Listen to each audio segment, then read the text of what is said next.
Yeah, I like really got a special place in my heart for Chicago too, because I be feeling like it's one of the very few places in the world that you can find somebody Every from corner. every corner of the world. You know what I mean? Like, Yes. regardless of like whether it be like religion, race, age, sex, like it doesn't. Yeah, Chicago, and then also on top of it, the versatility of the city itself is so nice. Like I feel like there's something for everybody here. If you're into like marine life, there's a fitness You do that community. clubbing, yeah. You got clubbing, there's also live music. The food here is great. You know what I'm saying? Like it's like Yes. Yes, it yeah, is. yeah, It's a you not to see, yeah, glaze, but it's Not to kind of not to good. sound like, yeah, for sure. but yes, the food It's good. Yeah, Chicago got some food is crazy great. meat. But There yeah, is, like there's a community for everybody here, you know what I'm saying? yeah. And that was something that I I mean, like felt finding like a I writing really community here was embraced. like out of this world. Like I never thought that would happen to me anywhere. And finding it all in Chicago, I'm like, wow, we got a hub of like Oh yeah, talent here, like out the waters for sure. Yeah. definitely, definitely. I can say the same too. Like even, I mean, I know we're gonna get into it eventually, but like even like reading your writing, the Silver Cherry and stuff Your was blog, like yeah. definitely like motivation to me for me to keep writing. Cause like I remember like writing poetry throughout the pandemic and everything. Yes, like the blog. Um, but yeah, there's a huge community of writers here, bloggers, poets, and then like I said, like there's so many like there's so much live music, Yes. there's speakeasies, literally whatever it is you want to do here, Chicago has it. Um, but yeah, Yeah, it's a definitely. public writer's paradise. Like if The you're willing community to of writers read here is and you're willing beautiful. to write, come here and you'll be reading and writing. Like people wanna hear. Yeah. If it's Yeah. good, people definitely want to hear. I did want to ask you guys, as I'm not a writer myself, I don't Yeah. I'm more of just into just talking. But how did you guys Ah, get into writing? What was the spoke, because I know the doing schoolwork and stuff, there were certain writing pieces and stuff that I yeah. enjoyed doing, and then Yeah. it kind of spoke to me. Okay, I like writing about this. But how Yeah. did you guys really get into, because I'll you let you have your You do. blog, you have a publishing yeah. page. I'll let you answer. You have your own publisher. You're your own Okay. publisher. So it's just Yeah. like, You can answer how'd you first, guys get Iman, into and then that? I'll go after you, or I can answer first. I feel like you probably like maybe a way more detailed Right. answer than me because I feel like for me, I Okay. just picked it up as a hobby. I guess okay, I'll go first, right? Okay, so this was like early on in high school. Like I would always have like considered myself a wordsmith. I never really liked math, period. So like language arts, I I took was in yeah. AP Lang coming out of high school as Mm. well. So I just loved reading. Yeah, I just loved reading, period. Um, Jealous, um, jealous. I was the math guy. I'm not gonna. I I was used to not a. I used I used to love reading. Like, I will say throughout high school, I didn't necessarily read independently. I used to always just read the books that the class had given us to read, as part of the curriculum, but I would always low key finish them before the class. Um, on top of that, that was when I like started writing. Like obviously we had assignments and stuff, and I was like breezing through papers. Like it was so easy for me to write a paper to the point where like during the pandemic, I'm not even gonna lie, y'all. Like when we went into my like halfway through junior year, we Me went too. virtually. I was literally Yes, writing yes, papers for people for exactly. money. Yeah. Like, uh, It was good money like too, it because was. we all had money I and nothing literally, to oh my do. god, literally Yes. ran up like $2,000, $3,000. It was great money. Yes. It was great money. I used to literally make like Yeah. $1,000 a Writing. month, but Just that was like writing. not sitting in the crib. You know what I'm saying? Um, yes, right. And I That didn't promise you, exist like yet. I never used ChatGPT. I didn't even know They ChatGPT don't was know like about that that popular. time. Exactly, exactly. Like, but yeah, yes, I was literally like cranking out papers. I was cranking out papers for everybody like nothing. I was making money for it. And I knew I was good at reading. I knew I was good at writing. And then it was actually like I used to write poetry throughout the pandemic as well. Where these poems are, I have no idea. But I was writing them on my Chromebook. Like when I had the Chromebook that the high school gave me, you know what I'm saying? They were in my Google Docs. Fast forward, I Wow. was always Oh, reading. Like I cute. have so many books, like all those books down there. Like most of those I've read. Most of those I've read. And then I remember it was also sophomore year. I tore my ACL, right? So I tore my ACL and my meniscus in the summer, and I was basically sitting on my ass for like 3, 4 months, and I was like, damn, like, like I always had this like love for reading and writing, and then that's what made me start my like independent blog from the ground up. Literally, like I just started literally use like you said, using Google to my advantage. Like it'll literally teach you anything. And also YouTube. Like I was genuinely taking notes Mhm. on like these YouTube videos the way you would a lecture. You know what I mean? Like actually.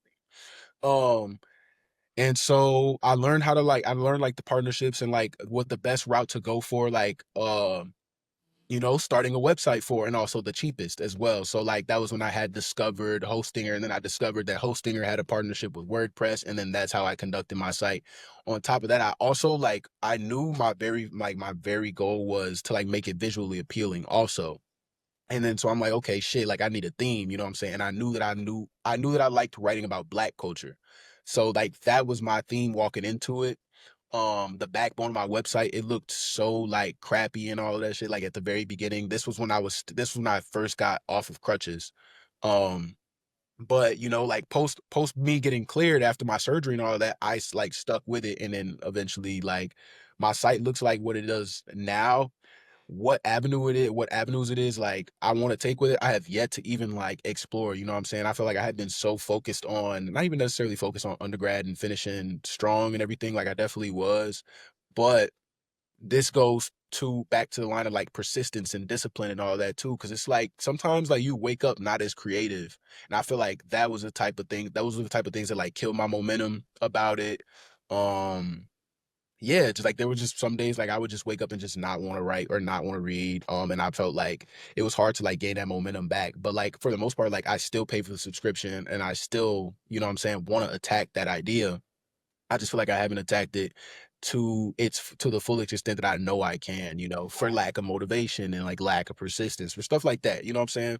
Um, but on top of that, like that's where like people like you, Imani, like when I see like your shit come across my feed, and I see you like you having like an open mic and reading your poetry to people and stuff, you know what I'm saying? Like it's definitely inspiring. And it makes you want to create and be creative, you know what I'm saying? So that's how I started writing. I definitely remember I started writing like 4 or 5 years ago, but it wasn't until like 2 or 3 years ago I started like putting it online. Oh I no, he wanted to ask froze. you about like your Substack audience There we too, go. because I Oh, know you're gonna start a you Substack, you you say? attack Substack as There well. you go. There you I go. heard Substack and I got Say what you excited. said. Like, Can you hear me? okay, I started a Substack. that's Hey, I started a okay. You Substack. came in right on the right you moment. did, My bad, my but bad, I my heard bad. Substack and I I don't just know if I like, like froze or what. No, you yeah, froze for a second, but Yeah. your word right after was Substack. So Yeah. let's get into it. Okay, so I think the last thing y'all probably heard was like the idea of like me, just finally posting my writing hmm online, and then that's when I had ran into Substack, and I know Imani had a. I didn't know Imani had a yeah. Substack. I was introduced to Substack before I was introduced to your Substack, and then there was actually one of my friends, Tiffany. Shout out Tiffany. She I told know me about this Substack person. because I've seen this she's a person fashion for major like over at past Columbia. 4 years, So I and they're downloaded the very app. I make a talented at Substack. fashion work. I've seen this person. Yeah, I just know they know so many people Tiffany Barney, at right? Loyola. Damn, I didn't even mean to like put Yeah. her whole government out, but like shout out her. Hey, shout out Yes, to yes, Period. yes, Period. yes, yes. She's that one for real. I'm not gonna lie, but she put me onto it because yeah, small she was world. trying to start her own site, and then she was like, I really think you should attack the idea of Substack because Yeah. this is, in a sense, the audience that you're looking for. And so I'm like, okay, cool. Like, I'll definitely look into it. Yes. And then that's when I found out Silver Cherry had a Substack too, and I'm just like, see, Where the this is like people are, assurance for my me that people. like this is the right, you know what I'm saying? This is the right avenue to take. hmm Exactly. The writing community of Chicago, like for sure. So like yeah, that's all goes back to say that like that's the type of motivation and persistence that like gets you up and makes you want to create, regardless of Yeah. whether you feeling down or whether you feeling like unmotivated. You know what I'm saying? That's the type of shit that you see that really makes you to continue attacking the ideas you have faith in. Like, but that's long story short, that's how I started writing. And I know I Imani just probably been really writing quick, for a I'm really proud while. to hear you So say that you felt like yeah. seeing someone else, seeing my writing makes you feel like you want to write. That's like, that's what I hope that most people would do. Like, if you see someone doing something funny, you're like, damn, I wish I was doing Oh, it. for You sure. should do it. Like, we can all write together. We can all like create and have, Yeah. Yeah, it's great work. It's Yeah, it is. passionate It too. definitely comes from a Like place of passion. Yeah, I've been it's writing every genuine day. Like for that's sure. not easy. And coming up But with an yeah, idea to write about every day, and also just like I'm writing to no one. Like people read it, yeah, which is fun, but like when things are getting off the hmm ground, like I know how this was with my podcast too. Like you're, as you guys know, like you're talking to no one. Like you're talking to like friends and family, not even the ones who like are close to you, just the ones who go out of their way to support you. I've noticed that when I have friends and family who are close to me, they're actually way less supportive than people who I hmm don't know or have never met. That's always the case.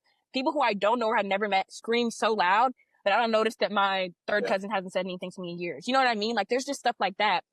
And I'm glad you said that. I'm glad you, as a black man, said that to me because I had another black male friend. His name was Roscoe, and hmm he watched or I had an interview that I did years ago for the Phoenix. It was when my podcast first came out, and he was like, "I read this article, and I read the other article you did, and like you keep going, girl. Like you're inspiring me." I see him again when I came back, and he had bought my books at an event, and he told me he gave his books to his auntie. And his auntie's like writing now, and she's inspired, and she loves my work. And I'm like, I'm helping Chicago black women rise up. Like, this is what it's all about. Like, hmm this is what my stories are about. Like, that's it. And so, yes, I will tell you how I started For writing. sure. It's not For like sure. I don't know. I'll just tell you about it. So Yeah. I would say I've always been a very lexical person. I've always been very wordy. As you can tell, I can get out like 100 words in like 5 seconds. Like I can really say some words. Like I'm not gonna lie. Like when you said wordsmith, I was like, I know something about wordsmithing. Like you know what I'm saying? Like I really know how to dish out some words. You know?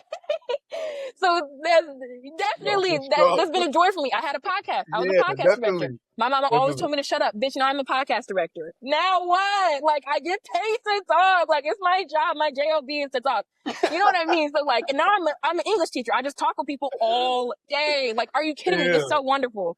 So yeah, so I definitely have started to profit off of something I was shamed for. But as a child, I was very shamed for how talkative I hmm was and how interested I was. I'm so interested in everything. I just love knowing. I'm kind of selfish in that way. I just love knowing. I love knowing about people, what's going on in the world. I know like systems, inventions. I just love knowing. Like you can ask me about anything. I might know about it. I just love knowing. I'm a hoarder of knowledge. And so growing up, that was always something that was persistent for me. We would write in fifth grade and things hmm like this. And I always remember writing more than other people. Like you'd have to write one page. I'd flip it over and start making my own lines so I can continue to write on the back. Right. Exactly. Like like you're saying, like it was easy for me to write. It's as easy for me to write as it is for me to talk, which is very easy. So it's very easy for me to write. And so I get older and I get into sixth grade and we start taking language arts instead of, nothing instead of just class, I guess. We start taking language arts. So I start not wordsmithing naturally. I start being taught how to create words through morphology. And morphology is the creation of words based off of root words, suffixes, prefixes, and creating words based off of words you already know. Oh my gosh, like that opened up what I was able to say because there was nothing I couldn't say. If I knew like, okay, the ability to create, like, okay, create the ability creatable. Like you have the ability to create. But like that as like a 12-year-old put me miles ahead of others because I understood that. So then I get into like seventh, eighth grade and we start writing like actual material. This is the hmm first thing I wrote seriously and I actually remember it. It was there's this poet. His name is Langston Hughes. He's an author poet from the 20s and 30s. He was super big. Langston Hughes and Zora Neale Hurston. They had like a relationship. They had like a thing going on, and they're some of the biggest black authors ever. Langston Hughes, he had this style. And in language arts, we were studying different parts of like the English language, like style, diction, like pace, and like, different things about literature. And I studied style. And I made the style of my writing hmm based off of one of Langston Hughes's stories. So the story was just about this guy who came home in the 20s and he got a conch in his hair, which is like a relaxer for men. And his wife hated it. He was at the bar. The story was like he was at the bar. He was telling the man he was with, he was like, my wife is fucking crazy. Like, I hate her. I'm leaving her. There's no way she can hate my hairstyle. Like, my hairstyle is lit. Like, it looks really good. It's the 20s. Like, I just got a fresh cock. Like, every woman wants this. Like, how can my girl be so pitchy? He's like, yeah, man, I'm glad you're leaving her finally. And then it hmm cuts and he's like, honey, I'm home. And she's like, oh, I was waiting for you. And like, I just remember thinking I was so clever. I was like, oh, that's such a good story. And it was very much in the vein of the story he had written, which was basically just like a black man wanting to make a name for himself in a creative way, in a way that isn't conventional. And then everybody else being like, ugh. I just don't know how you could do this. It's so irresponsible, and it's so this, and it's so that. And it was a nice story. I love that story. That was the first of many stories. So Mm-hmm. like I would write in 8th grade. I have some things from 8th grade of like little poems. They weren't very good. They didn't really rhyme, but I wrote my first actual poem in 7th grade, and I had a crush on my best friend. And it was so embarrassing. Like, the little memes where it's like a girl when she has a crush on her best friend, and it's like a whole thing, you know what I'm saying? It was exactly like that. It was dramatic, and it was gay, and it was weird, and hair dye was involved. It was so crazy. And I remember the poem. It was like, I really like you, like a lot. I like the way you smile. I like the way you walk. I like the way you follow me, but don't smother. I like how you blank blank blank, but don't do the other. I like how I can like you, like privately, although it's hard to like you silently. I really like you, like a lot. And it just blew my brain. I was like, it was like, no, That's it was good. Good, bro. at the That's good. That's time. good. No, Fire. yeah, I should. Nah, Cause she's still my friend. you And may have to I post sometimes that I'm one like, friends, someday. I I'm had like not the gonna biggest lie. crush on you, and I read that poem to her. I made that when I was like 11 or 12, and I read it to her like last year. And I was like, you'll never believe this. Like, when I tell you this, you're going to be like, no way. And she's super shy. She's like like an animator, like at a university. Like, she's very different from me. Like, she would draw pictures of me, actually. I think that's what made me fall. Like, I was just like, oh, this is so cool. Like, it was just the whole thing. So that's kind of when I started writing, like, for romance, which is what I ended up being like my biggest kind of like motivator in general. But I hadn't experienced a lot of romance because, like we just discussed, I was like this ugly duckling, like ostracized kind of character for like most of my childhood until I became 15. And when a girl becomes 15, everything changes because you're no longer like a girl and you're becoming a woman, and everybody's viewing you as like an object or something to have. And so that's exactly what happened. That's how I started to interact with men. And that completely changed the way that I wrote poetry because it was no longer a reflection. It was an expression. So it was no longer thinking of what had happened to me, or like what I'm kind of like, it was no longer an expression. When I was like just saying, I really like you, I'm just expressing it. But the poetry I started to write when I got into like the upper years, like 15 and 16, it started to become contemplative. And this is also funny, like none of my poetry when I was starting, like, like I said, it kind of was fueled by romance. It wasn't fueled by like romance in relationships. It was fueled by like almost like a disdain of the romance that I never saw from my parents, or the romance or like the love I never received from my parents. So I think a lot of my poems when I was younger, like 14 to 16, was about my mom. I was like, dang, like, how could you, tell me that people shouldn't hurt me, but you hurt me in this way? How could you tell me that people shouldn't physically do this to me, but you physically do this to me in this way? How could these things go together? And it was super confusing as a kid. And I would write about it. And that's where a lot of my like first writing came out of. It came out of being confused by my mom and my dad, like just being generally confused. But I never really sealed that up. So once I continued to get more old, the poetry started to become like more pointed towards what was going on in my life, but all the other stuff still happened. I wasn't like healed from it. So right. So I basically didn't really write from like 16 to 18 because it was COVID, crazy time, not good. Because I was writing for money, writing at school. I was writing for different reasons. But then I was 18. It was March of 2021, March 24th, 2021. And at this time of 2020, 2019, 2020, 2021, I had a boyfriend. Oh my God, he was such a loser. He was a scooterer. He smoked weed every day. I was in high school. He was not. And he was a loser. He drove a minivan. He smoked so, like, I keep saying it, but like, he also did so many psychedelics. And that was like him and his friend group's thing. And as you just obviously understood, I had a problem fitting in with people. And so in order to fit in, I would do things that I thought I needed to do, like, acid. So I did like hella acid one year, like a lot of acid. And one day I was on acid, March 24th, 2021, and I wrote, I think, like 15 poems. And then that day forward, I was a poet. And so I would write basically every day from that day forward about anything I was thinking about. And I never stopped. So now I have a book coming out on July 23rd called Chrysalis. And the book starts on March 24th, July 2021, and then ends on May 20th of 2025.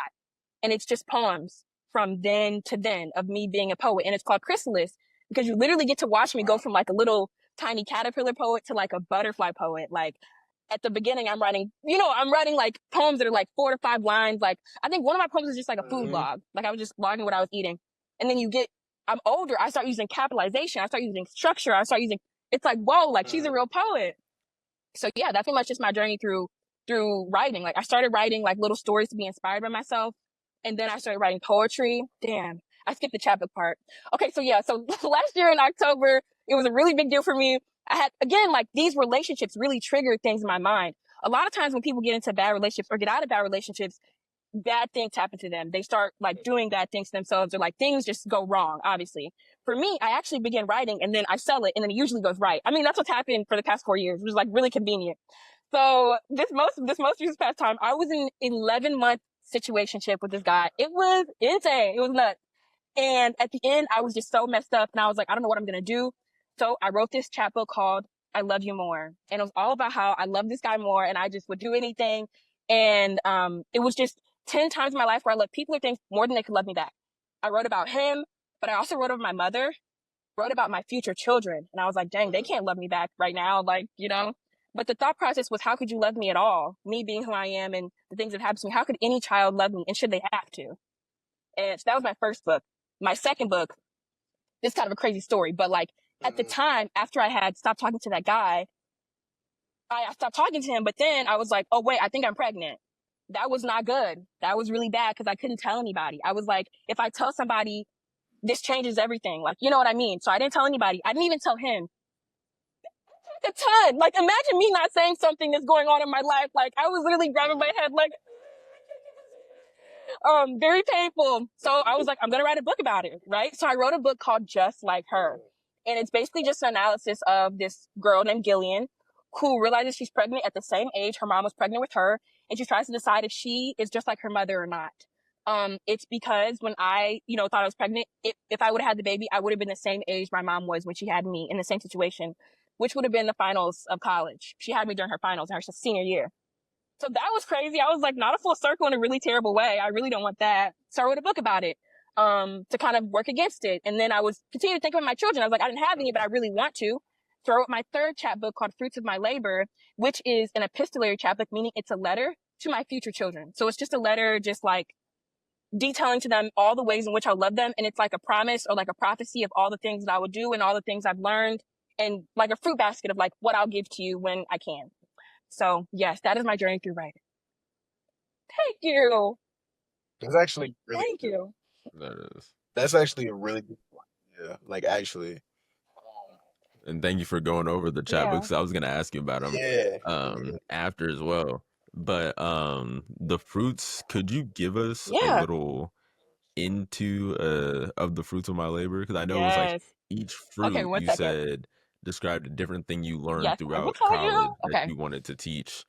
So Okay. Yeah, there we go. Literally just went to grab it so I can do a little illustration. yeah. So this is the fruits of my labor. It's bound with raffia thread, which is a thread that's made in Madagascar. And that's like a nod to the African heritage that we all share. And just like baskets weaving, it's like an African tradition. So there's that. And then we look at the fruits. I don't know if you met Madison, but she works at the radio station, so you might meet her eventually. She made this cover, and she made the cover for I Love You More too. She's really talented, and she made the cover for my next book called Chrysalis. I love her work. Okay. But yeah, so this mango represents culture. I talk about Wow. I went to Trinidad last year. I talk about the experiences I had there. Oh my God, mangoes rain from the sky, like love. Like they just rain. It was actually kind of freaky, like just watching rain and it's just mangoes. Like it was crazy. But they use mangoes to represent their love and they're never out of mangoes. They always have mangoes. I always love that. Wow. The next one is an orange, which represents community. There's this term in Spanish called media naranja, and I learned Spanish through my community. And like I had an ex-girlfriend, we lived together, and like it was a whole thing. I got Spanish. I got really good at Spanish through my community, and that's what this orange represents for me. Whenever I'm around people, I split the orange. One half for you, half for me. Like I can't eat an orange alone. And it just represents my community. I'm very open. I love to share. These strawberries represents freshness and newness. The time in which I made this, I mean, you see my life now, but this was a month ago. Like if only I knew it would have happened within that month. This was a perfect one. And then this little passion fruit is supposed to represent creativity or literally passions, just passions, like things you just cannot not do. This apple represents friendship. I've had Jewish friends while I've been here. My first friend was Mm-hmm. Jewish and my most recent friend is Jewish. Her name was Mia, and I celebrated Rosh Hashanah, which is a Jewish holiday, of dipping apples in honey with her. And it was her first time doing it alone in her whole life. That was cute when I was 18. And my friend now, her name is Mimi. She's Jewish, and I just have like a strong connection to apples in general. cherries, I grew up with cherry trees in my backyard that we would pick and have cherry parties every year. So I thought it was perfect for family. It represents like where I come from. Lemons represent patience. This is fun. Every time you eat a lemon, it becomes less sour because you realize that it will be sour the next time you eat it. Every time you engage in patience, you become more patient because you realize you have to be patient every time you do it. Come on. Come on. Like that's good, right? Oh, that's actually No, that's hard that's though. gotta be That's That's hard though. good. I That's like the good. whole I that's concept. love So that one. That that's that really means a noted. lot. And then That there's is grapes, that's and these yeah, are good. candy heart grapes. This that's great. represents romance. Basically, there's many in the bunch. You never want to put them down, and you always wish you had more. Love it. So those are all the things those are all the fruits of my labor. 4 years. Mm, Mm, that's so hard. that's That's so hard. Yes. I think my favorite was definitely the orange, and in terms of community, cause Yeah. like y'all know the cuties, right? yeah, Literally, I yeah, have a cutie Yeah. like every morning, like because I don't really like eat heavy breakfast. So you know what I'm saying? Like when I go see my coworkers and everything, like there's a very good chance that like I'm asking if they want a piece of this cutie. So like I like the The orange citrus. and I also like the lemon. I think the orange and the lemon was probably my two the favorites. lemon's my That was favorite. That's a that you yes. realize that it's Hey, gonna be sour, so it hey. stops being more sour. I Ah, thought, Yeah. that's I thought, and the You get craziest part you get is that's it. I that's figured the out all one. these That's fruits the one. within Snap like out. 15 minutes in the podcast studio. It might have even been a day before I taught you guys. Like, it was so natural. I was just like, what are the fruits that are in season right now? What are the fruits I can get access to? What are my favorite fruits? And then those are the ones I chose. I chose 8 of them because 8 is my lucky number. And I based it off of the 9 fruits of the spirit, which is a biblical term for like these 9, uh, things that Paul thinks that all humans should have. It's controversial, but actually I was able to do a reading at my church a couple weeks ago. It was super impactful. And he did a sermon based off of my book. So he taught about the fruits of the spirit, and I read my book at the end of the sermon. Oh wow, that was really impactful. That was cool for others, but it was so cool. Yeah, I should have told more people about it, but religion is That's touchy for actually others, and I'm very religious, so I don't really like to like approach it because it's also very complicated. Like, I don't believe in God, but I'm very religious, so it's like now we got to have a whole hmm conversation just because I want you to come to my reading, and it's like whatever. So I decided not to Yeah, tell people about it, but it was really cool. for sure. Yes, yeah, that was, yeah, no, it was a very good sermon. But yeah, I didn't really want to tell people about it or advertise it because it's very touchy to do things at a church mhm, in general. I mean, everybody has Yeah. yeah, opinions for whatever reason. I have probably the same opinions, but when you tell someone you're Christian, it comes with a lot of baggage, rightfully so. And so I don't always want to defend that. Sometimes I just want to read my book and enjoy the Yeah. yeah, religion and not have to like explain it to others. For sure. So in that moment, I was like, I'm not gonna tell anybody, but I wish I did because I wanted more people to come because it's like a super open and accepting church.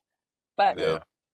yeah, I would I would say like me and Cam would definitely like attest to that too, because like even aside from from religion, another touchy subject is like politics, and me and yeah, Cam were talking about the idea of like whether or not we should discuss the crazy ass politics that have been like currently going on in our world and everything. But like you said, like everybody has opinions on yeah, yeah. whatever it is. Uh, but yeah, sometimes like that was part of the reason why we had not necessarily avoided it for so long, but just didn't necessarily bring it up on camera because you never know how people will react to it, and you yeah, don't want to necessarily like exhaust yourself trying to, you know what I'm You saying? don't, yeah. But you don't. yeah, Trying to You're not explain the yourself representation. to sure. yeah, Yeah, but yeah. But I think as a podcast, you're yeah, here to just explain, you know? And so like yeah, whatever you want to explain, you deserve to explain, especially when it comes to politics. I did a podcast for 3 years just about politics and culture. Like, it's real. Like, people want Mhm. to listen, I swear. Like, For so you sure. yeah, got it, especially if you got opinions that you feel like you're backed up about or you're informed. Like, it's yeah, Mhm. nobody should say anything to you. You're informed by your culture and experience, just period. Like, yeah. Yeah. And I think what I mm, like that we did, especially in prior before talking about any, because last episode we kind of got into it just a little bit of like what we're seeing and how we believe people should treat other people. It was that base of we made this podcast to help improve how people treat other people and just growing a right. community where everybody can feel like they're growing and enjoying each other's company and just being together as one. This is kind of what our whole nice and cozy. Everybody can be nice and cozy. It doesn't matter who. Hey, So I feel it was just like that whole idea. But we kept that in the realm of what we were talking about in our last episode, even though regardless of the politics or anything, we kept in the frame of Mm-hmm. you should be treating people with kindness, and regardless of who, what, where, the humanity still has to show. And we talked a little bit about morality showing as well. It Right. shouldn't affect what you believe in. This goes with religion or politics, whatever you Yeah. believe in, your morality, the goodness should show regardless. So Yeah. I think that sometimes if we, because should we talk about it or not? Because do we want to deal with the people and Yeah. what they got to say? And it's like, one, Yeah. it's our podcast, so if Yeah. if Number you don't like one, it, turn it off. first off, Two, yeah, yeah. what? Two, it's just like we're talking about things to help and Yeah. better other people, what we Yeah. feel like to help improve the society and treat other people with respect and goodness. So that's, I And feel like like, you can't really say anything about that. If you do, then that's some negativity I don't need, right? That's something I've been saying Anyway, so much. Whenever somebody says something to me that's kind of just like, I'm like, that's some negativity I don't need right now in my life. Go on. you're Go like, ahead. I didn't even invite that in here. I don't know why that's happening. no, Mm-hmm. for real. For real. And then like, yeah, and then I don't know. I be feeling like sometimes like shit can get misconstrued online too, especially with Yes. this like nutty shit our president is doing right now. Like, you know what I'm saying? Like just avoiding topics like that because you never know how people going to react. But at the same time, bro, like we have the freedom to speak our mind and say what we think is fucking crazy and what we don't agree in. Yeah. You know what I'm saying? Like, Exactly. but yeah, I mean, we like just went to war. That's not ex- controversial. It's crazy. exactly, 84% of America doesn't want to go to war. We're still exactly, bombing Palestine. Most places in America don't want us to continue to do that. We're supporting Israel in anything they do. Most of us don't want it to. The Canadian and Mexico borders just closed. Most people aren't really up to, like, there's many things that are going on that are like very exactly. important that are beyond politics. It's a human rights issue. And if I feel like for all of you guys in politics, just for you to know this, like to have somebody tell you, they're human, they're humane. Like you don't say anything that's politically inhuman. And so Yes. everything you say, if it's refuted, it's based off of an opinion, not because you're actually wrong. So like Mm-hmm. anything you say is based off of a lived experience and opinion, and you don't just have, you made a platform for yourself to speak your mind. And to Yeah. limit that on politics as a black man, you would be doing yourself a huge disservice. Politics is your bread and butter. Politics is what you breathe. Politics is what you see every day. Politics is when you go to the golf course or the office or anywhere. You will always run into politics, like it exists. Yeah. And so I think however you guys decide to navigate that in line with your values, but you definitely should. Like you should. Like I hate that people even discouraging black men from wanting to talk about politics, bro. Like what does the world come to? Like that's so messed up. Like I hate it. You just never know how Yeah. people gonna react, and you don't want motherfuckers to You like don't. twist your It's a words in a fear. way. Yeah. You do, yeah. Yeah, and like you know, and like you said, it's like as black men in America, like we are definitely like very opinionated. You know what I'm saying? And not only that, but it's relevant. Like it should matter, and the representation of what like people like Cam and I have to say is literally like I don't know. I feel like it's the epitome of like what society is because there's so many trends and stuff going around. Obviously, so many people are angry at like I just read in terms of politics, like I just read that Border Patrol is now sending like undocumented people to like the countries that are not their home countries. You know what I'm Yeah. saying? I Uganda, saw that. I Chad. saw that. Yeah. Yes, that's like insane to me. You know what I'm saying? And you know what I'm saying? In representation to what Cam is saying too, it's also like inhumane. You know what I'm saying? You're not treating these people with the type of like human respect that you would treat like you said, like another human person, a person of the human race. And shit like Like, that like really pisses me off, you know. Yeah. But yeah. those are the type of like issues and stuff that like I guess we seem to like be passionate about, but refrain from talking about because you never know how people are gonna react or take it. Um, yeah, yeah, but like the more that you talk about it, and me even like hearing you say it out loud, the fact that like it can't be our bread and butter, or like you know what I'm saying, the fact that Yeah. we've come to a point in time where black men are afraid to talk about politics because you don't really know where it would lead. Like you're absolutely right, you know, like that's in a sense the way that's the point of like platforms like this. Um, I couldn't agree It's more. the point of the I guess pod. yeah, Yeah. I guess it just takes another person to say it out loud to. Yeah. It does. Oh, No, I do. And that's why initially when we met, I was like, no, you can talk about whatever you want to talk about. Actually, please make it exclusive. Please don't try to include everybody into this, Right. whatever. Fuck everybody. Do not do no people of color. This is for black people. Like, bro, like, and that's something that I think as Black people, we've gotten watered down in this POC watery mess. No, we're Black, and that's different from being a person of color. That's a completely different experience. And when I say, like, it's disappointing to hear Black men say, like, oh, I don't want to involve myself in this politics. What if I lose my job? What if I can't do something in the future? Like, that's fucked up. Like, Black men are the ones who are the most incarcerated in the world, like, ever. And to be afraid to talk about politics, like, that's a fear that should not exist ever. I was telling someone, I'm outspoken. I've been going to protests since I was 11 years old. Like, I have a hippie white stepmom. Like, we be at protests. I haven't gone to a protest in 4 years. And that's not because I don't want to. It's because I think I'll be shot or I'll go to jail easily, or no one will bail out, which is super likely to happen. So I don't go to protests anymore. That's not because I don't want to. A Black woman like me with a voice, not wanting to go and use it at a protest. Like, some things are just like, man, I hate the state of the world. Like, there are little indicators that are just like, oh, Yeah. that's Yeah. fucked up. Yeah. Yeah. And I would say it's almost, I don't know if it's just me working with children, but I see the childish tendencies that are happening with grown people. And it's the tit for tat stuff, like Yeah. this person did this, so I have to respond in this way. And the people's reasoning for treating another person inhumanely or treating a person just with disrespect is It's so because, elementary. well, they did this. And I'm Yeah. like, Yeah. are you hearing yourself right now? Or It can't It's like, be like, just treat everybody with kindness. And if you're religious, whether you're not, but a lot of times, a lot of people are religious. In your religion, I don't think it you ever said, said hey, to yeah, respond in a way back, no, in a vengeful way. And we talked about this last episode, or last volume, I wow. should say. But we talked about this of just like, it's not about what people are doing to you, it's how you respond to other people. So it's like, if more people are responding to people in a more positive way and not feeding into the Yeah, negativity, everybody's feeding yeah. into negativity right now. Not everybody, but a lot of people are feeding into negativity right now.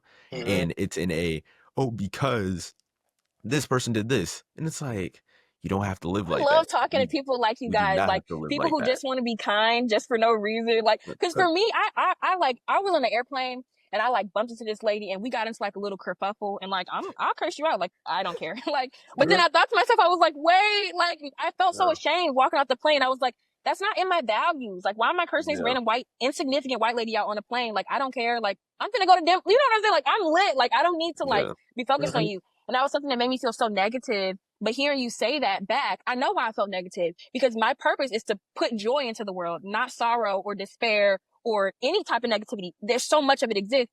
And I exude it already non-purposefully. So why would I purposefully try to hurt? It's Mhm. just so random to me. And so I'm glad that hearing you guys think about it in this thought process, kind of like you're saying, you just need someone to say it back to you. It's like, that's Absolutely. positive thought loop.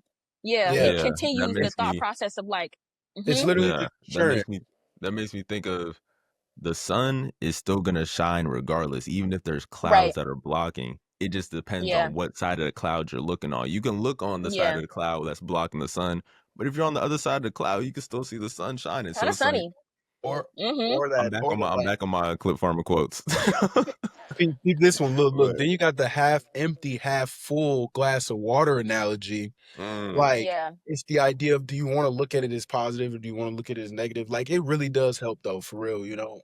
It does. I hate a half empty, yeah, like, for real. Yeah, and it goes yeah, back to the idea of, like, you know what I'm saying, when we said earlier, like, it's really all about just like perspective, like, mm, and discipline, you know what I'm saying? I feel like that, and it's because I literally honestly look at the brain as like a muscle. And the more you do, like, whatever it is, whatever skill, whatever, you know, trait it is you're trying to build and cultivate, the more you do that, the more Yeah. naturally it becomes. So like being positive, like you said, it becomes a part of your nature after you do it for so long, that when you yeah. are And doesn't negative, it feel so good? It yes, does. yes, It and then it's does. like, when you do have like a negative episode, because everybody has them and we're human, you know what I'm saying? Like, it's gonna Yeah, happen.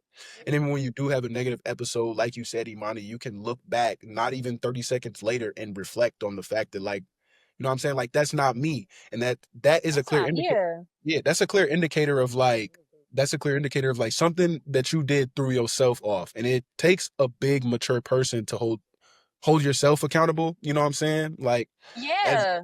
we mentioned yes, earlier, like, it's so easy to be bitter for hmm, everybody, but it takes maturity and it takes like a different level of Yeah. self-realization to like yeah. check Not to yourself. give Like, into it. Yeah, you Not got to to get check into it. yourself. And not gonna lie, like I got a fuck ton of reasons to be bitter. Like if anybody had to be bitter, it's me. Like I could be bitter, like pissed and bitter and mad and upset. But it just doesn't feel good. It doesn't feel as good as like smiling and sharing Yeah. joy and stories and catching up and Yeah. knowing people. Like it just doesn't feel as good as that. And so I often don't engage with it because it's not pleasurable. And that's something about me is like, I live a hedonistic lifestyle. So I pretty much just do what feels good, and that's about it. Anything else, I might do probably if I need to, but my goal is to just do things that feel good. Well, how do you get your life done and be successful if you're only doing things that feel good? You figure out how to make your brain understand that bad things feel good too. Mm. Yeah, we need to go get a copy, man. I'm getting a Yeah. cop.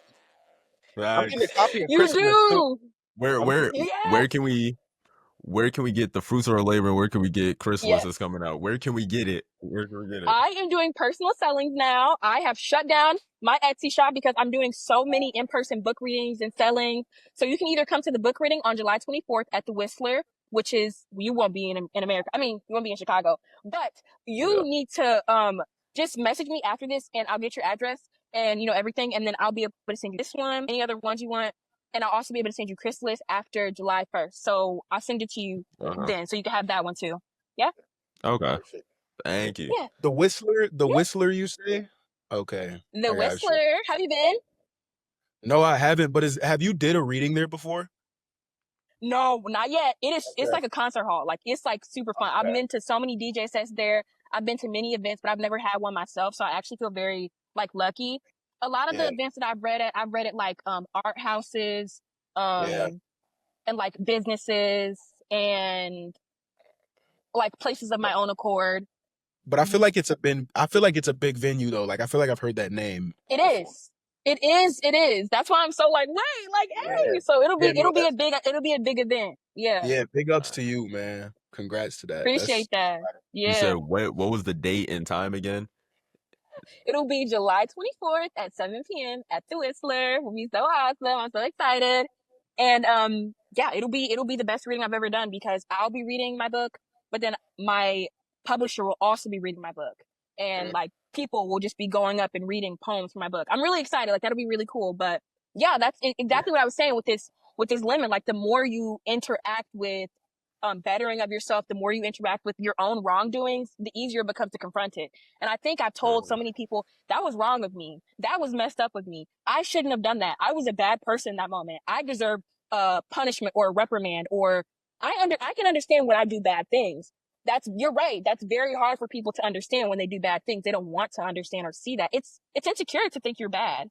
But Mhm. I mean, I've had to work through that in so many different ways to think that I'm bad and I'm good. And yeah, so that's definitely what, um, just continuing to interact with that over time. You just drill it into yourself that being good doesn't mean being good all the time. It means being good whenever you can.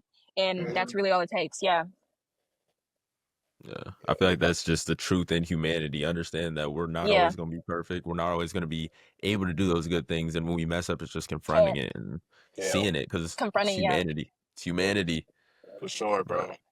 Isn't And that the like, best part? yeah, yeah. I Uh, would also too like to add to like and by like understanding that like you can really only do good by people if you do good by yourself first. You know what I'm saying? Like taking care of your mental, taking care of yourself internally, externally, like Yeah. just making sure you take the time to really like reflect and understand the things that you know what I'm saying, want to enjoy because that's when you can radiate positivity. Like yes. at least, you know what I'm saying? I feel like I can attest for most when I say that, but like that's when you're at your best. That's when you radiate your most positive energy. And that's when you know what I'm saying, you're planting seeds into yourself. You're instilling positive into your everyday life. Like, but that can also be hard to do. Um, Hmm. Yeah. so yeah, definitely to the people that are listening, you know what I'm saying? It's always great to spread positivity. But if you feeling like, you know, like shit sometimes, and there are days where sometimes, um you have to pour into yourself first. So definitely prioritize yourself and your mental health prior to focusing on just trying to be this happy bubbly person all the time because that can burn you out, Yeah. you know? Yeah. Um Yeah. It can. And like, it really can for me. I think the the bubbliness and like the kind of like being on 10 with like excitement and joy and kindness, hospitality, like all of that, for me, it comes from being bipolar. And so like I'll have like days, like weeks where it's like, dang, you cannot turn Imani off. Like she is lit. Like it's about to be a fun time. Like everyone is guaranteed fun. Many conversations will be had. I will make sure everybody's good. And then I'll have like a week where nothing happens. Like not nothing, like as in like I'm not doing, like I literally don't move. Like literally nothing happens. And it's like, dang, that's not the Imani I know. And it's like, that's not the Imani I know either. And it comes from understanding that, well, the Imani that I'm experiencing right now, it's still me. And I can't separate those two parts of myself. I'm just not able to perform in the way I am. Actors don't perform 24/7. They perform 2 hours a night. And that's something I need to remember, is that life isn't about just showing people how great I can be, how much I can produce, how much I can give them and offer them. I just feel like I want people to take from me. I want people to use me as a resource, and for people to use me for all I have. That's all I ask, that people use me. But at a certain point, it's like, what will I use? Like, where will I get from? Like, what will pour into me? And I think that's definitely where I am at this point in my life, where I'm like, dang, like I've really spent a life. I have 6 siblings and I'm the oldest of them all. Like I have spent a lifetime of giving. Oh, for sure. Period. Yeah, I am the giving tree. I've written about this a lot, but like a giving tree, how it has like a hole in the middle and like squirrels take from it and everything. But like the tree works really hard to sustain itself alone. And that's really how it feels.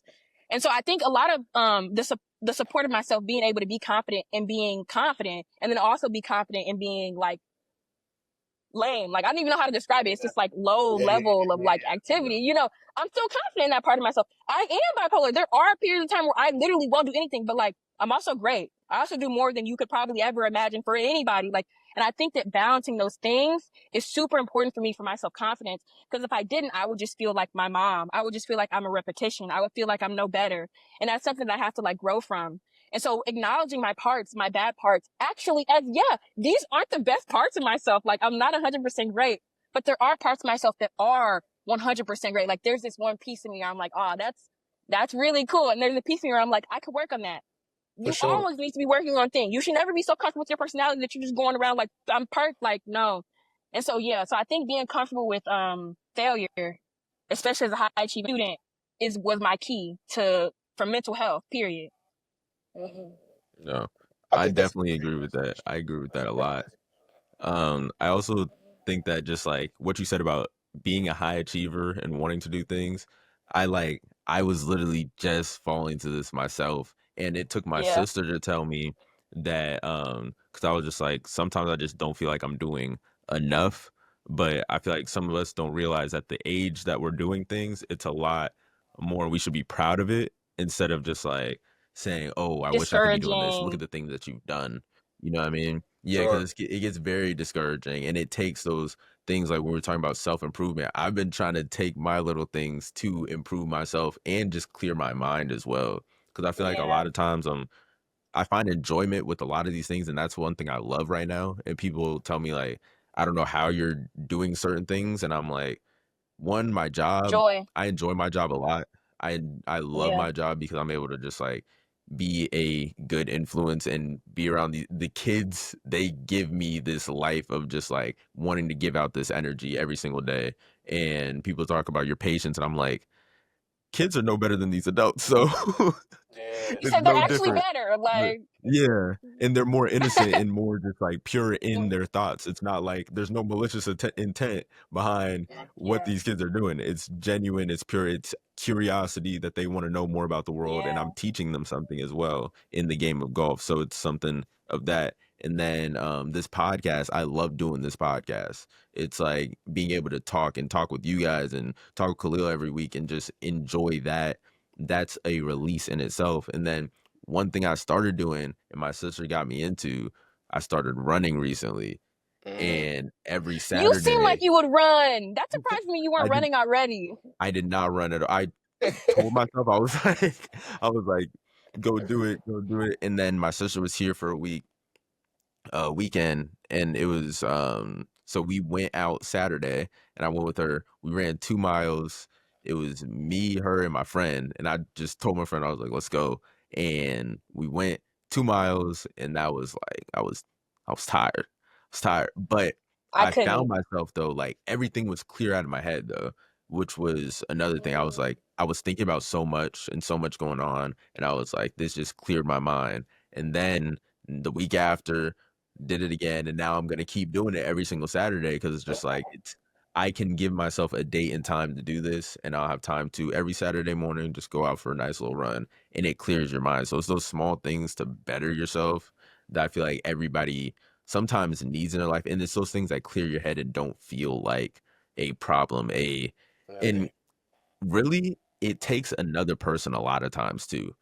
It takes that other person because in all those things I can list another person. Like my sister, she's the one that went on the first run with me and she's still running herself. So I'm like, okay, she's doing it so I can do it too with her and improve myself. Khalil doing this podcast with me. I've seen you, Amani, do your podcast and then all the things you're doing. So it influences me to say, okay, I can do this and this is another positive outlet. And then it's the other people I Yeah. work with that my boss is one of the most bubbly people, the most energetic people, and she's been doing it for way longer years than I've even been alive. So it's like Mm-mm. if somebody else can do it, then it's like it gives me that this is my mindset towards this. This is my mindset to help improve myself and keep achieving in a way that's healthy instead of thinking, oh, For I'm not doing sure. everything I should be. Just keep doing and doing and doing and supporting yourself in that and look at the people around you to help you keep achieving as well, which Yeah. yeah, it's No, very, I very really like what you're saying. It reminds me of this concept that I was taught when I was younger, and it's one that I never lost, which was that I never, ever, ever want to be the smartest in the room. Sometimes I do it to give myself a little satisfaction because I'm a Yeah, Sagittarius. I like myself, whatever. But I generally shouldn't be the smartest in the room. That's like a bad idea. You should always be around people who are expanding you, who you feel like are growing you in different ways. And the best part is when you're never the smartest, but you can grow with people and each of you is smarter in something else than the other at different times. So you never grow out of people, you just grow into different traits.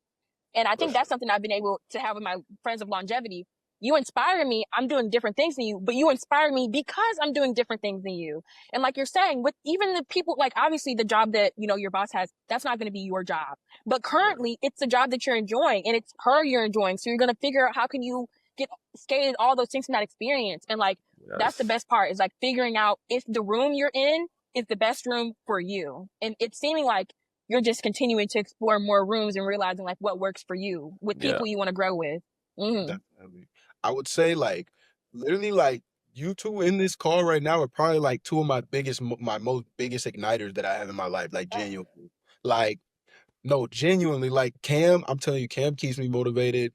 He keeps me in tune, you Of know what I'm saying? course. And especially like his creativity and his ability to like make our visions come to life, you know what I'm saying? Like, and seeing your work too, Imani, you know what I'm saying? And like also like how much creativity you put into it, how much passion, and like you can tell it's a genuine art form, you know what I'm saying? Like I said, I just love Yeah. all I love all art forms, like I said, music, Yeah. architecture, but like writing is definitely in a sense its own art form and the way that like you put your stuff out, like it's genuinely yeah, like it's just inspiring to see like a theme grow into fruition, but it also comes from like a real genuine place. You know what I'm saying? Yeah.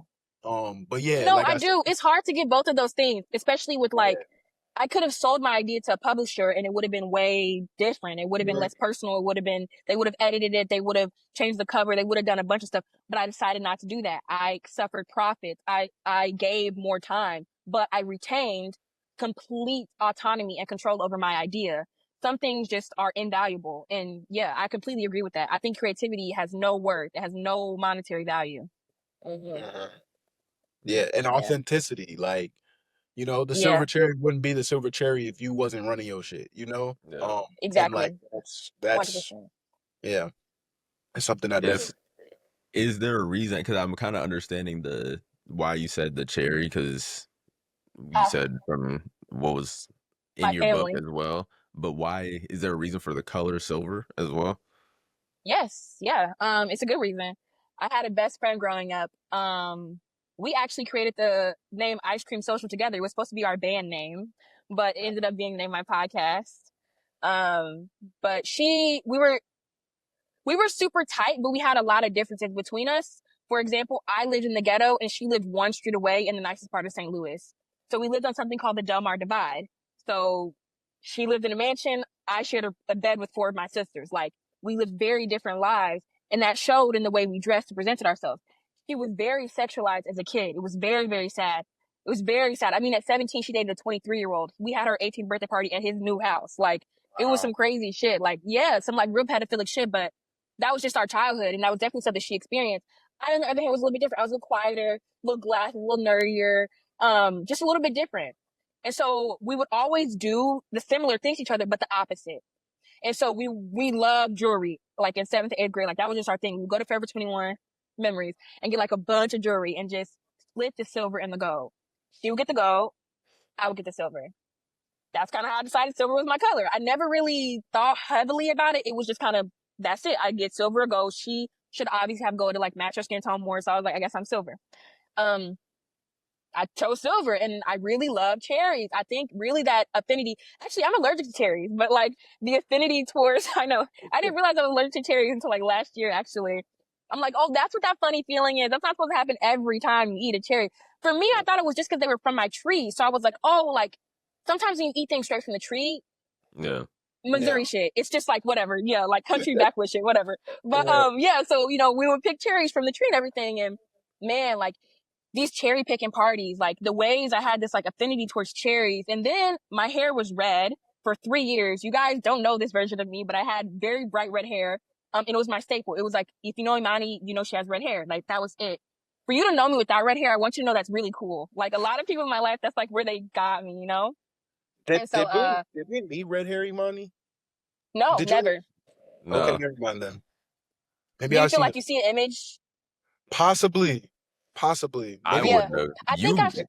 You maybe it might was have. a picture of like red hair or something like that. Or you showed Yeah, me a picture yeah, yeah. of the red hair. I Yeah. definitely did because I showed you guys my advertisements, and I think one of them was me as an ice cream cone, but the afro was like my red hair. Yes. Okay. Yes. It was Yeah, also your first podcast, I think. Yeah.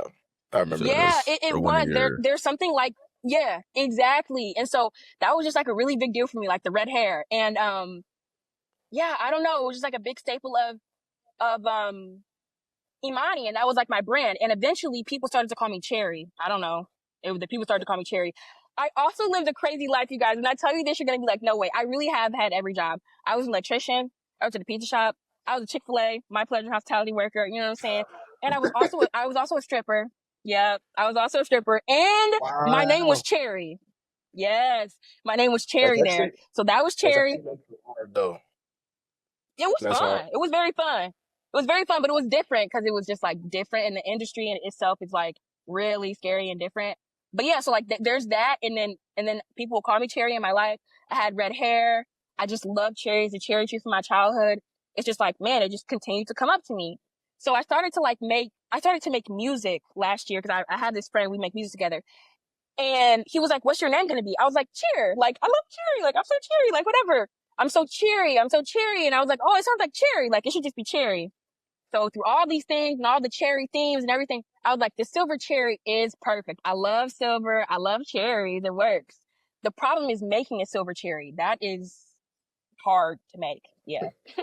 But yeah, I had a couple different authors try to make, like illustrators try to make that, and it did not go well. But yeah, so that's the story. I really like the logo though. Like Yeah. it speaks. That It's was simple. made by a church member of mine. Yeah. Yeah. I commissioned someone to make a logo. Actually, the same person who does my covers. I didn't like the thing she made. I feel like dimensions and colors are kind of complicated for her. I posted me making like 7 silver cherries. I was like, what do you guys think? Like, what's your vote? What do you think is the best? And then this one girl from my church, not even like my friend, like I knew her, but she messaged me this beautiful silver cherry. It was decorated. It said the silver cherry. I gave her no input. She just gave it to me. Perfect. And I use that as my logo. That's dope. So yeah. That's dope. Fire. Mm-hmm. That's fire. Yeah, it was really cool. I really appreciated her for that. And that just shows you what church community will do for you. I'm not gonna lie. Yeah. Yeah. That's Yeah. actually a really cool backstory like to your Yeah. logo. It reminds me like how I came about my logo. The Yeah. How'd broccoli? you come up with Is that culture what broccoli? How'd you? with the I get broccoli. it's in the name, but like, did the logo or the name come first, and did the it's name not the egg. So originally, like when I food for first made thought? this, when I first made this site, my blog website was gonna be called Gen Z Broccoli. Like that was my original like email and everything, Gen Z Broccoli. Um, but I don't know. I didn't know whether or not I was like proud to be a part of like Gen Z. So I just changed the entire You said, name. do I want this as my brand? Exactly, exactly. And then on top of that, like I said, my whole persona was the idea of, glorifying Black culture and it's like its timeline, what it was, what it is now, like how it came to be. Whether it be music or architecture or fashion or like I said, whatever the case.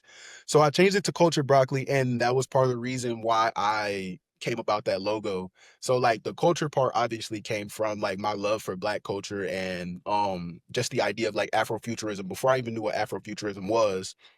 Um and the broccoli part came from it honestly it came from just like me being a stoner. I'm not gonna lie to y'all. Like it Real. was just like that was literally just like that was the theme. And I actually even brought this up to my mom. Like I told her, like, I really want to embody the culture. And like the broccoli part literally just came from, like just me smoking. And she loved the idea. Like this is my mom too, by the way. And she told me, like, if there's Right. an idea that you want and you want it to come to fruition, like you can definitely run with it. And so that's what I did. Um, so yeah, like the brand and the blog itself was definitely like 420 friendly to begin with. Like it was cool, and I felt like it was definitely like an embodiment of um I guess the idea of like why I feel like I think so heavily or I think so deeply. But for And I'm not sure, gonna lie, broccoli, that is a good, I feel like that's such a good cultural, like, yeah, not name. Like it's a cultural reference that I feel like everybody in Gen Z would get without saying this is for Gen Z. Like if I'm saying broccoli, a certain group is gonna understand what's going on. exactly, exactly. And that wasn't even necessarily like 100% part of it too. Like the idea of broccoli was too like it was Yeah. supposed to be like my whole like I remember I wanted my like slogan for my blog website to be food for thought. And so like broccoli in a sense is Yeah. supposed to be like a healthy, you Uh-huh. know what I mean? Like it was supposed to be like a That's a good healthy one. Yeah. yeah, Like exactly. a brain Exactly. food. Yeah, Yeah. exactly. It was supposed to be brain food. Everything that I was producing, blogging, writing, it was supposed to be brain food for people. And then on top of that, like I said, like I just be smoking weed. So like it just went. It literally just went. But I really Definitely. like the idea. I really like the concept. And I thought that like the story that how you came about the silver cherry was really cool too. Like that's dope. Oh, thank you. Yeah. It's fun that we did food. Like I feel like that's something that's Yeah. also really interesting. Yeah. Yeah. And it's Yeah. also like not just like any food. It wasn't like bread or like, like it was a food that grows from something. Like I don't know if that Hmm. makes sense. It was a Yeah. plant. Like it's Fruit and yeah. a Yeah. vegetable.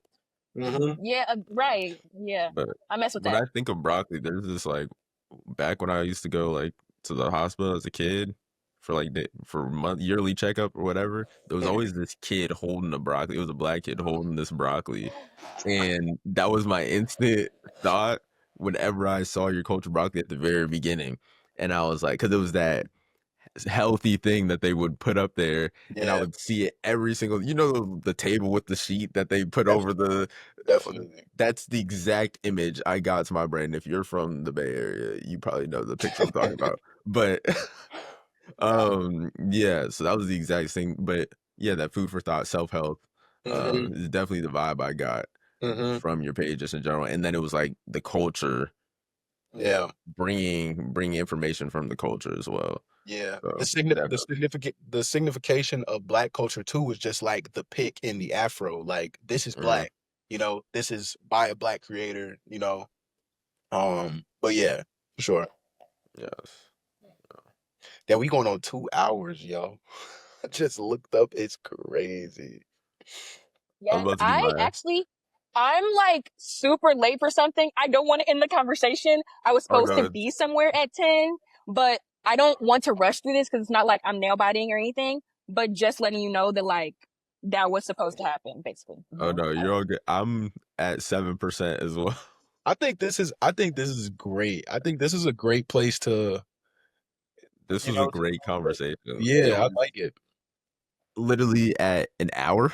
I was saying this Yeah. Yeah. is everything and more of what I wanted out of this Yeah. Yeah. From a conversation. And guest. That's good. thank you for being our first guest and also Yes. letting us so far into who you are as a person and who you came to be, Absolutely. who you are to, and Absolutely. letting us know how you became who you are today. And I feel like that's so important, just people in general. And it Yeah. sets the tone for how we want to have our guests in general Yeah. show us what you are doing, but also Be who you authentic. who you How? were and how Yeah. you became who you are, like what it took, the process, the stories, everything like that. And you just set the tone perfectly with that. And I couldn't ask for a better guest. Yeah. So Yay! yeah. You're a real one. Appreciate you for taking the time too. I know Yes. you just yapping away, but this was such a refreshing conversation to have. Like, Yes. Yeah. No. I remember the first time I met you guys, we talked for like longer than we were supposed to, and I was like, that felt good. sure. I remember walking away like, oh, it's good. And I missed you guys. This is so fun to be like back in the studio, like sorta, Yeah. kinda. Like, I just miss my job in general. Obviously, I had it for so long. And so to Yeah. interact with it again in like a meaningful way, like I'm a guest on my students' podcast, like that feels very good. Like I know it's full circle for you, but imagine for me, like this has been so many Yeah. years in the making. I'm back on my students' podcast. Like that is so fun, like being back in the space again. So I'm really Yeah. grateful. Thanks for giving me the space to say all the things I needed to say about what I've gone Hell through and everything. And like, I think the best part about that, like for me now, sharing what I've gone through is like, man, I've been in therapy, like real life therapy, like therapy, like capital T therapy. Like, and that's the reason why I'm able to say stuff with such confidence and thought and sources, like in citations. Like I'm able to really talk about what I'm talking about, but like, I just definitely want to share that that's not something that is like super easy. Like it was through a lot of hard work and I don't want it to seem like it's easy because it might seem like it's easy, but it's actually really, really difficult. It's very hard. And so I'm grateful that you gave me the space to show others that even though it's difficult, it's possible. Like also just to hopefully this will give others like some inspiration. I'm bipolar, but I was diagnosed with borderline personality disorder when I was 18, which is an understanding of like how you feel emotion. So basically the emotions that you might go through in like a year of like, man, I lost my job, like lost my this, lost my that. Like someone with BPD will go through those emotions in like a day or two, even hours. Like it's very intense. And so I thought, and many of my therapists and psychiatrists thought that like I was kind of on like a downhill battle. Like this was pretty much like the end of my life and I'm going to have to prepare for things to kind of end. And like I had many moments where like it was very like I was hospitalized in the psych ward writing essays about Martin Luther because that's what I was learning in school. Like I was truly like two sides of me. And so I really just really, really, really want to say that like it really does get different and it really, really, really does get better. And I don't want to do that again, but like, come on. Every time you engage with this little lemon, it becomes sweeter. I swear. So yeah, thanks for having me. yeah, no, it was definitely a pleasure. Definitely a pleasure. Hey. Um, I'm glad I feel like we all got to know each other a little more, man, for Yeah. sure. Yes, Me and Cam talk all the time, but of yeah, course. to add another like voice into this space was definitely like it was beautiful too. Like, um, yeah, like I said, this conversation was so refreshing to have with like other black individuals. You know what I'm saying? Yeah, I do know what you're saying. That's what I was Other really thinking. creatives. Like, yeah, creative black woman to creative black men is like a good, not only contrast, but it's a good compliment. Like it shows you that Yeah. like none of us are working alone. We're all supporting and motivating each other in many different ways. Yeah. And it's a network. It's community. Even through Yes. time, even through space. I mean, you've been in Europe for a bit, but hey, I came right back to the podcast. So yeah, it's exciting. I'm really glad we did it. Yeah, me too. Me too. I know I brought it in today, Cam, so you can go Uh, ahead and take it away, man. uh, this is a beautiful volume. This is a beautiful episode. This is first guest. We enjoyed it. Just to have also, we were your last podcast you introduced to the podcast space. I So swear. you being our first guest, it's all full circle. So you never You're the most know. successful too, by the way. Just putting that out there. Hey, that's Mm-hmm. fire. That's fire. Yeah. and No, it's been Definitely. this is month 3. This is month 3, so let's keep it going. yeah, But Three three for months. three. Love it. Yeah. let's keep this going. Just that you never know who you're gonna meet and who can help support you in any type of way. And when the stars align, you never know. You never know. So enjoy the people you meet. Enjoy the people who you cross paths with, because you never know. But once again, tune into all the stuff Amani has going on. Follow the Silver Cherry. Go to the Yep. book reading July 24th. My computer's at 4%. Mm-hmm. It's about to run out right now. I'm starting to lag a little It's bit, lagging a little but bit. yeah, but I'm gonna say this real quick. Tune in everything she has going on. Follow her page. Follow our pages as well. Nice and Cozy Podcast on Instagram.